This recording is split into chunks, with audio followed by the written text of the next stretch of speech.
Happy kay ko, grabe kay ko ka-happy ba. Nakita na ko sa Facebook, nag-viral nga si Auntie Claire, si Tiyay. Huy, ayaw mo pagtawagan niyag auntie. Tiguwang naman na siya. Tiguwang naman na siya, nang gungis naman na siya, ganit naman na siya. Tiya, uy, Manang, si Manang Claire ba? Si Tiya. Hapit labaya didto. Nagtrumpag yun. Sus, abitaw nimo kanang katong gibuhat bito sa mga kababayan, saludo kay ko ba? Salute kay ko sa itong mga kababayan nga mga Pilipino. Kaya nga ano, kanang nagpakita gid sila nga kanang wa na gid sila ganahi anang Marcos administration. Kabalo ka, napag yung nagsinggit nga pangit. Tinuod bito nga pangit siya. Napag nagsulti nga malitagang. Tapos napag mo tong gipapalayas sila kay naay katong debdeman na nagsinggit nga layas kayo, uwi kayo kasi nagpapasarap lang kayo, nagpapasarap lang kayo dito sa Canada, habang ang mga tao dito doon sa Pilipinas, taong bayan sa Pilipinas, nagtitiis ng kahirapan at saka hindi ninyo hinaharap ang prayer rally, ang rally ng Pilipinas, tumatakas kayo.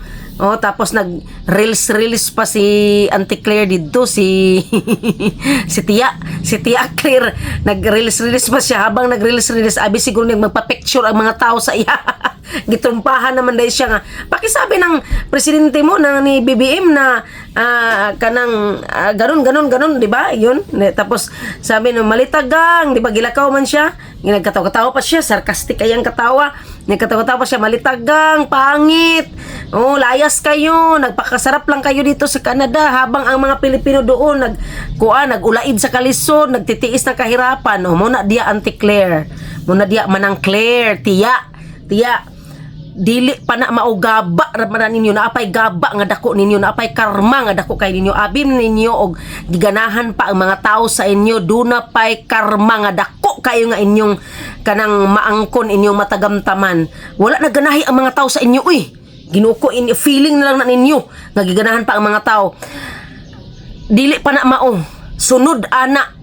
Kung mag-adto mo sa laing nasod unta dito sa laing nasod, baka na mga adto kay mulayas manas Marcos, kung naay mga problema diri, mulayas man na siya, magpahangin man na siya dito. Tapos mga mahal kuno kay nga mga hotel, di ba, ingon to nga kuan nga dito sa Canada nga uwi kayo sa Pilipinas, nagpapakasarap lang kayo dito sa kanang Canada, sa mamamahaling pagkain at mga mamamahaling hotel, ha?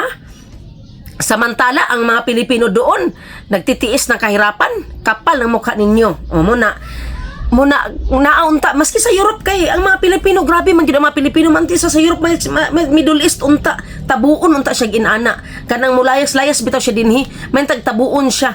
Dili lang kay kana, mao nga trumpa, ako naganahan, gigay ko saludo, gigay ko sa inyo mga kababayan din ha. Mga OFW katong mga galit na gyud kay sa kaning atong administration karon. Mao na, kuha na ninyo diha, magtapok mo diha, basta na ay nang hulungoy-hong, nay rumors na hersays nga maabot nga padulong na si BBM, padulong na iyang mga tropa, iyang mga cabinet, si Auntie Claire, iyang asawa, iyang anak.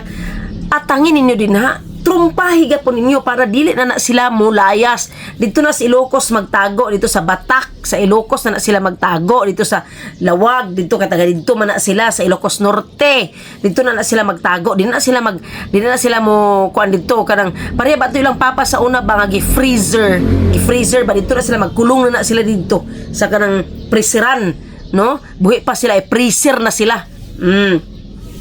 Ana sakto gid kay inyong gibuhat kanang mga kababayan, dapat dili na to na siya palagpason, dili ato palagpason gyud kay ngano kita ra gibuang anang administrasyon karon, kita ra gibuang. O si Marcolita, ilang gipapreso si Marcolita katungod sa campaign donations.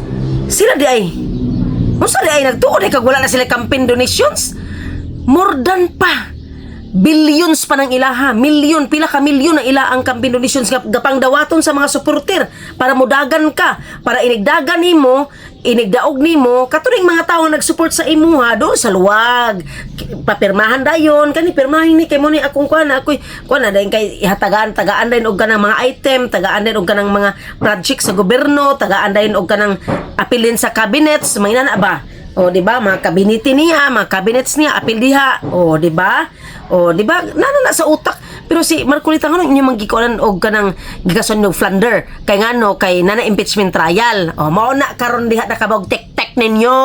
Mao na kabog tek-tek ninyo pero dili magyapon mo mulampos kay ngano ang Iglesia ni Cristo daghan mo support dili lang ka Iglesia ni Cristo, mga Muslim tanan, mga Bisaya dinhi Mindanao, Visayas mo support gyud kang Marcolita kay kabalumi nga si Marcolita dili to kwarta sa taong kaban, dili to kwarta sa mga tao, dili to kwarta sa Pilipinas, dili to kwarta sa kaban sa nasod, kundi private ka to nga gihatag saya aron mo daog siya aron nga dunay mo kulkog sa inyo dinhang mga binuhatan, dunay mo kulkog. Kaya ako na interview nga Iglesia ni Cristo, kay ang Iglesia ni Cristo dili gina sila bawal na sa ila ng magpolitika-politika ka, pero kana si Marcolita attorney Rodante Marcolita ila nang gituboy tungod kay para na sila eyes and ears dinhi sa atong kauluhan, na sila eyes and ears muna siya karon kay mutugis na siya iya gimbanggaon ang mga kuan kani mga kawatan muna karon inyo dayong gitasod og plunder baga mognaong makaanhila mo diri sa kuan diri sa Mindanao, di ba? Kita ninyo dinhi labayon gid mo diri kamatis nga lata o nga kanang giulod nga kamatis, labayon gid mo dinhi sa mga Bisaya kay kuninitan gid mo dinhi, anhilang mo dinhi kuninitan gid mo dinhi, kuninitan gid mo diri